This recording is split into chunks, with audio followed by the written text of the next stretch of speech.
Sa pag-avail ng house and lot, meron po tayong options, lalo na po kapag tayo ay mag-avail ng townhouse, ay ang tinatawag nating end unit.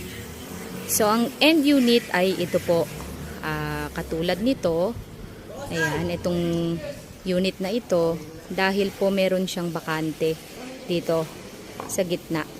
Ang extra lot po na ito ay paghahatian ng unit na nandito sa kanan at nang nandito po sa kaliwa. So itong dalawa na ito ay considered as end unit.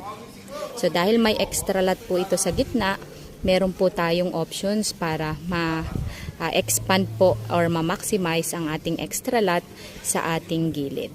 Yan. Kung kayo po ay interested na makapag-invest ng end unit na regular townhouse, meron po tayo niyan sa Apex Homes. Maraming salamat po.